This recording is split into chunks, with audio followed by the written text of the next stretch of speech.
Canva intègre désormais nativement des fonctions d'IA directement intégrées à Canva. Voilà, j'ai généré 5 messages Twitter annonçant le lancement d'une nouvelle appli en 3 secondes pendant que je vous parlais. Donc en fait, cette nouvelle fonctionnalité de Canva qui est disponible pour tout le monde maintenant, elle va vraiment changer la donne. Elle permet d'écrire du texte, de le reformuler, de le modifier, de le résumer, de le générer en quelques secondes. Ça va être utile pour faire des légendes, pour des bios, pour des idées de contenu, pour les réseaux sociaux, pour faire des brouillons, pour des rapports, pour des articles, pour des documents. C'est vraiment un combo puissant. Je vous montre le tuto, comment l'utiliser, comment vous allez pouvoir vous servir de Canva de cette manière. Dans la version gratuite de Canva, vous avez 25, vous pouvez utiliser 25 fois l'écriture magique, c'est le nom de la fonctionnalité, par mois. Sinon, il faudra passer par la version pro. D'ailleurs, au passage, vous avez un lien en description et vous pouvez essayer, vous faire un essai gratuit de Canva Pro en cliquant sur le lien qui est ci-dessous. Donc, je vous montre comment ça marche. Il faut passer par la fonction Doc qui est dans Canva. Si jamais vous ne la voyez pas dans votre interface, vous avez juste à taper ici Doc et vous la retrouvez. Donc, soit vous prenez un modèle déjà existant de présentation, ou soit vous prenez une doc vierge.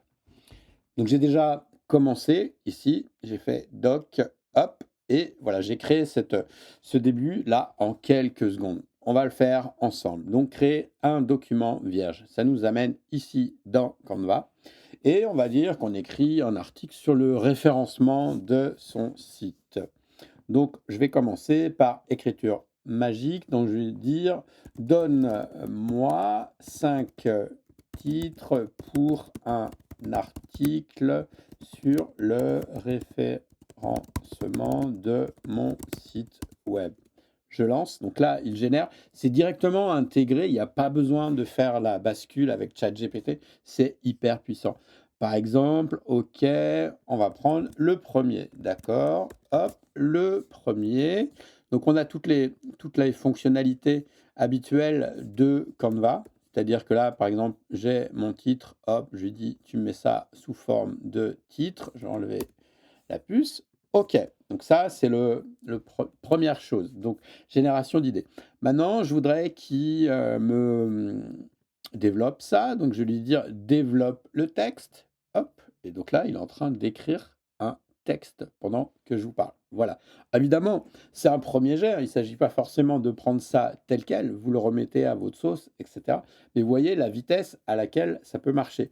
Évidemment, comme je vous disais, comme c'est du Canva, eh bien, on peut avoir toutes les fonctionnalités habituelles de Canva. Si par exemple, je veux une illustration pour du SEO, hop, je rajoute mon illustration et je l'ai là. Alors, prenons la suite. Par exemple, on va dire, on est satisfait. Donc là, durant cette vidéo, je ne vais pas prendre le temps de le faire, mais vous prenez le temps de vérifier. Mais on va dire, je suis satisfait par ce qu'il m'a écrit ici. OK. Je vais m'en servir comme sous-titre. D'accord. Bon, il est un peu long, mon sous-titre.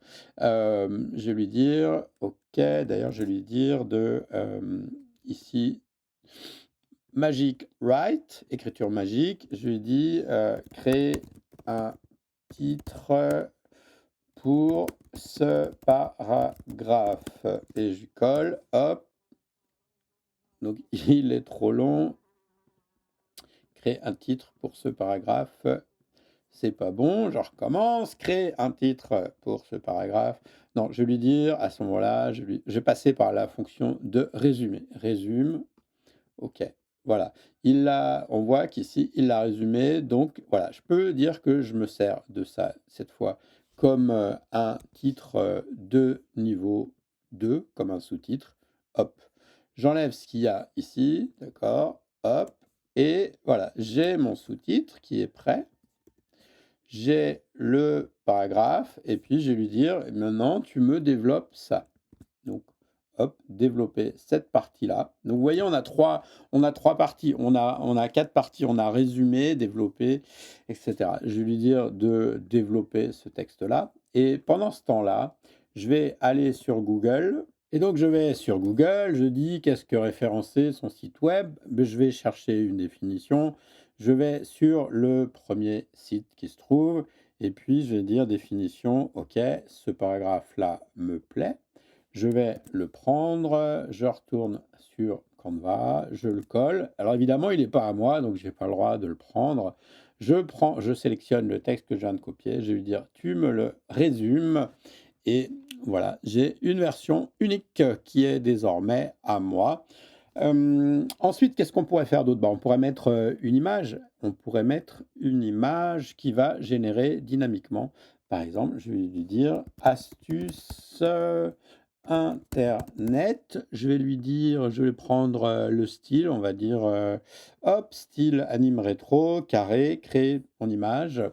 Et au lieu pas besoin d'aller, sur un outil de génération d'images, automatiquement là, il est en train, pendant que je vous parle, de générer des images. Hop, voilà, donc là, j'ai une image qui est générée. Alors évidemment, il faudrait passer du temps pour pouvoir, avoir des choses qui correspondent exactement à ce que vous voulez, mais vous avez bien compris toute la puissance de cet outil. Donc c'est assez fabuleux d'avoir tout ça à l'intérieur de Canva. Vous avez la génération de texte, vous avez les images en quelques secondes, bah, vous créez votre contenu. Vous n'avez plus besoin de faire des allers-retours avec, ChatGPT. Donc tout est intégré. Alors évidemment, c'est une technologie qui est en pleine migration, qui est en pleine évolution, donc c'est à suivre. Voilà, j'espère que ça vous a plu. Mettez en commentaire ce que vous pensez de Canva et de l'intégration de l'intelligence artificielle. Ciao, à plus.